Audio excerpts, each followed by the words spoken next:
আজ যে বিজেপির উপর মহল দ্বারা ভালো টিএমসি খারাপ টিএমসির খোঁজ চলছে পুরো রাজ্য জুড়ে। আচ্ছা, সেই উপর মহলে বিজেপি কর্মীগুলো কি জানে যে নিচের এই ছোট্ট লেভেলে, এই গ্রাউন্ড লেভেলে কাজ করা এইসব কর্মীগুলোর অবস্থা কি হয়েছিল এই যে ভালো টিএমসিদের হাত ধরে, যেগুলো ভালো টিএমসি আজ বিজেপিতে জয়েন করছে তাদের জন্য কি কি হাল হয়েছিল? আচ্ছা, একটা ছোট্ট উদাহরণ হিসাবে বলি, আমাদের ফ্যামিলির সঙ্গে কী হয়েছিল। আমাদের ফ্যামিলি বরাবরই বিজেপি পার্টিকে সমর্থন করে এবং বিজেপি পার্টির জন্য সবসময় সর্বস্ব কিছু দিয়ে দিয়েছিল। এমন ঘরের থেকে মানে লোকেদের নিজেদের দলে আনার জন্য ঘরের অর্থ সম্পদ সেই সব লোকেদেরকে সাহায্য করতে, যাতে সেই সব লোকেরা বিজেপির হয়ে ভোট দেয়। অথচ গ্রাউন্ড লেভেল লোকেরা এইসব করার জন্য এইসব কিছু করে, তার কি হয়তো উপরে মহলে লোকেরা যায় না, তারপরেও এই গ্রাউন্ড লেভেলে এই ছোট্ট লেভেলে এই সব কর্মীরা নিজের ঘরের অর্থ সম্পদ বাইরের লোককে দিত যাতে সে বিজেপিকে ভোট করে। তো তার ফলস্বরূপ আমরা দেখতে পাচ্ছি যে আজকে গ্রাউন্ড লেভেল কতটা অবজ্ঞা হচ্ছে না এই বড় বড় লেভেলে আজকে এই জায়গাটা পৌঁছে দেওয়ার জন্য। আমাদের একটা ইটভাটা কেনা হয়েছিল, যেটা দেনাতে চলছিল, এমন একটা ইটভাটা কেনা হয়েছিল এবং আমরা পার্শ্ববর্তী অনেক জায়গা থেকে লোন নিয়েছি, অনেক জায়গা থেকে টাকা ধার করে একটা ইটভাটা চালাচ্ছিল। তো তারপরে এই লোকসভা ভোটের সময় আমরা তো এমনি বরাবরই বিজেপি করতাম আমাদের পুরো ফ্যামিলি। তো আমাদের এই লোকসভা ভোটের সময় আমাদের একদম পুরোপুরি অ্যাক্টিভনেস ছিল। নরেন্দ্র মোদী আমাদের এই দিকে প্রচার করতে এসেছিলো এবং অনেক বড় বড় নেতারাও এসেছিলো। তখন শুভেন্দু অধিকারীও আমাদের এই দিকে প্রচার করতে এসেছিলো। তো বিজেপি কর্মীদের যাতে নরেন্দ্র মোদীর সভাতে যেতে পারে এবং আরও বিভিন্ন জায়গায় যেতে পারে, সেই জন্য আমাদের নিজেদের আশ্রয়, আমাদের নিজেদের বাড়িতে আশ্রয় দিয়েছিল এবং এখানে খাওয়া দাওয়া দিয়ে এখান থেকে কর্মীদেরকে নেওয়া যাওয়া যেত। তো এর ফলস্বরূপ আমরা দেখেছি যে রাত্রেবেলা আমাদের এখানে স্থানীয় যে প্রধান ছিল, টিএমসির প্রধান, সে কীভাবে এসে থ্রেট দিয়ে গেছে রাত্রেবেলা, মানে এই এসে এই মেরে দেয়, এরকম একটা ব্যাপার। মানে কর্মীরা সবাই তো ভয় সরে গেছে, কিন্তু আমাদের ফ্যামিলির উপর কী প্রকার আক্রোশ নেমেছিল সেটা আপনারা না দেখলে এখন মানে সেগুলো বলা সম্ভব নয়। তার ফলস্বরূপ আমরা দেখেছি যে এই সব ঘটনা সব কিছু নিয়ে এবং আমরা যে একটা ইটভাটা চালাচ্ছি সেই সব কিছু ঘটনা নিয়ে এখানে আমাদের স্থানীয় এমএলএর কাছে সব কিছু যা হয় এবং স্থানীয় এমএলএরা যখন দেখছে যে আমরা সক্রিয়ভাবে যে একজন বিজেপি করছি এবং বিজেপি কর্মীদেরকে আশ্রয় দিচ্ছি, তখন কী করে যে আমাদের ইটভাটা যাতে না আমরা চালাতে পারি সেই জন্য অনেক পাওনাদারকে আমাদের উপর লেলিয়ে দেয়। এমনকি আমাদের ইটভাটার ভিতরে বিভিন্ন জায়গা থেকে জল ঢুকিয়ে দেওয়া হয় যাতে আমরা সেই ইটভাটাটা না চালাতে পারি। মানে এমন একটা মানে ক্যাওস পরিস্থিতি তৈরি করে দেয় যাতে আমরা ওই ইটভাটাটা ছাড়তে বাধ্য হই অনেক দেনা সহকারে। এমনিতে আমাদের কোটি টাকার উপরে লস হয়ে যায় এবং তারপরে আরও অনেক দেনা হয়ে যায় বাজারে। তারপরে আমরা ইটভাটা ছেড়ে দিতে বাধ্য হই, চারিদিক থেকে এমন প্রেশার হয় এবং এমএলএ চাপ শুরু হয়ে যায়।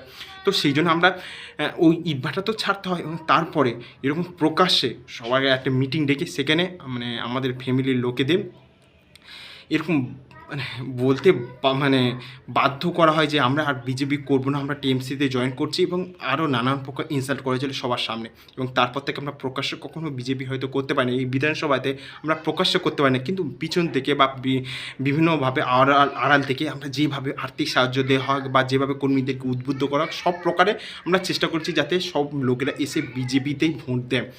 তো তারপরে আমরা বলছি না যে হ্যাঁ আমাদের কেন ক্রেডিট দেওয়া হচ্ছে না, আমরা জানি আমাদের থেকে অনেক আরও বিজেপি কর্মী আছে যারা বেশি স্যাক্রিফাইস করছে এবং তারা যোগ্য সম্মান পাক, আমরা সেই জন্য আমাদের কোনো আপেক্ষ নেই। কিন্তু আজকে যে আমরা দেখতে পাচ্ছি যে আমাদের আজকের এখানকার এমএলএ নাকি সে বিজেপিতে জয়েন করতে পারে, এরকম একটা হাওয়া উঠছে এবং সে বিজেপিতে জয়েন করবে বলে চেষ্টাও করছে। আর আমি জানি না, এরা উপর মহলের লোক তো এদেরকে হয়তো নিয়েও নিতে পারে, আর নিচের লোকেরা তো ওরা তো কখনোই মানে জয়েন করতে পারবে না, এরাই শুধু ডিম থেরাপিগুলো খাবে। কিন্তু উপর মহলে এমএলএ এমপি এরা তো ঠিকই বিজেপিতে জয়েন করে নেবে, মানে যেরকম হাওয়া আমরা দেখতে পাচ্ছি সেই আমি কিন্তু বলছি। তো একবার ভেবে দেখুন আমরা এই গ্রাউন্ড লেভেলে আমরা কতটা স্যাক্রিফাইস করেছি, আমাদের এখনও কত জমি বিক্রি হয়ে গেছে শুধু সেই সব দেনা চুকানোর জন্য, অথচ আমরা পুরোপুরি এখন দেনা চুকাতে পারিনি। আর তারপরে আমরা দেখতে পাচ্ছি কি না, আমরা যাদের বিরুদ্ধে লড়েছিলাম তারাই আজকে ভালো টিএমসি হয়ে গেল এবং আমরা যে গ্রাউন্ডে লড়ছিলাম আমাদের দিকে কাজ করে দেখানো হলো। এই তো মানে বর্তমান পরিস্থিতি। আজকে আমি একটা ভিডিও দেখছিলাম সৌমিক বাবুকে, মানে জি নিউজ থেকে একটা প্রশ্ন করা হয়েছে যে আপনারা এরকম সিদ্ধান্ত নিয়েছে যে টিএমসির রাজ্য সভা সংসদ মানে সদস্যকে নিয়ে আবার বিজেপিতে জয়েন করে আবার তাদেরকে রাজ্যসভাতে পাঠালে। তো এই নিয়ে একটা গ্রাউন্ড লেভেলে বিভিন্ন প্রকার আক্রোশ দেখা যাচ্ছে। তো সৌমিকবাবু বলছে যে হ্যাঁ আমরা চাই যে এরকম রাগ থাকুক টিএমসির প্রতি, আর এই যে রাগ আছে সেটা থেকে আমি খুবই খুশি।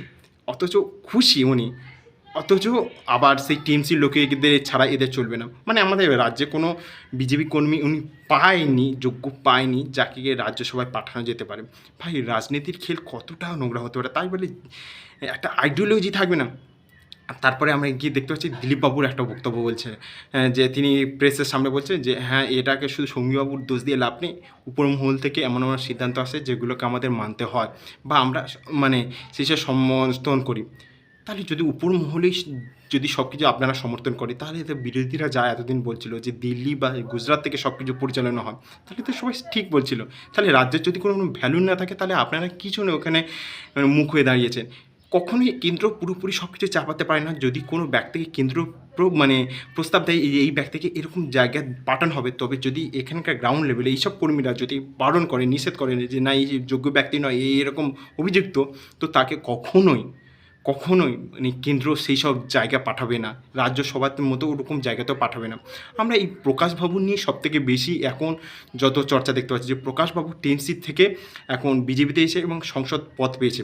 আর এই প্রকাশবাবু আজকে যে সমীরবাবুকে বলছে যে এই প্রকাশবাবু নাকি এদের নামে সেরকম কোনো অ্যালিগেশন নেই, এরা কোনো ওইসব জোচ্চুরিতে নেই, কিন্তু এর আগে আমরা দেখেছি যে পুরানো ক্লিপ যেটা আমরা দেখতে পাচ্ছি, সুকান্ত মজুমদার বলছে যে ইনি নাকি মানে গরু পাচার কাণ্ডে বা গরু চুরিতে বা কয়লা চুরিতে এইসব কাজে যুক্ত ছিলেন এই প্রকাশবাবু। আর আজকে তিনি ভালো টিএমসি হয়ে গেল।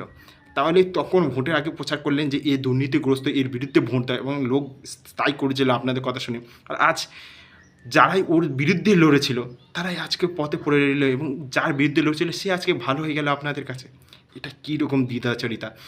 আপনাদের এইটা ১০০বার মনে রাখতে হবে যে টিএমসি যেমন বুঝতে পারেনি যে রাতারাতি কী করে তাদের সমর্থনগুলো বা বিজেপির যেসব কর্মীকে হয়তো হাফজন চেনে না তাদেরকে ভোটে জয়ী করেছে, ঠিক সেই প্রকার যে প্রকার টিএমসি রাতারাতি বুঝতে পারেনি যে তাদের কী প্রকার শোচনীয় পরাজয় হয়েছে, ঠিক বিজেপি যদি এইরকম করতে চায়, তারা গ্রাউন্ড লেভেলে কর্মীগুলোকে এইভাবে হারাতে থাকে, তো বিজেপির হাল কী হবে আমি জানি না। আমি কোনো থ্রেট দিচ্ছে না, অবশ্যই আমার ফ্যামিলি এই পার্টিটাকে সমর্থন করে বলে এক প্রকার আমারও একটা সফট কর্নার আছে এই পার্টির জন্য।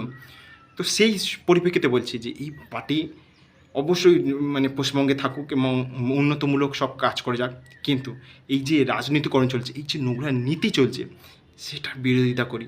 আর সেটা যতদিন না বন্ধ হবে না, ততদিন না বিরোধিতা করব। এবং জানি না যে আরও এই আমাদের যে এই সব ঘটনার জন্য আমাদের ফ্যামিলিতে এমনি এক প্রকার হতাশ হয়েছে, এরকম না জানি আরও কত বহু কর্মী আছে এরকম, তারা হতাশ হয়ে গেছে বিজেপির এইসব উপর মহলে নেতৃত্ববিন্দুদের এইসব কার্যকলাপে।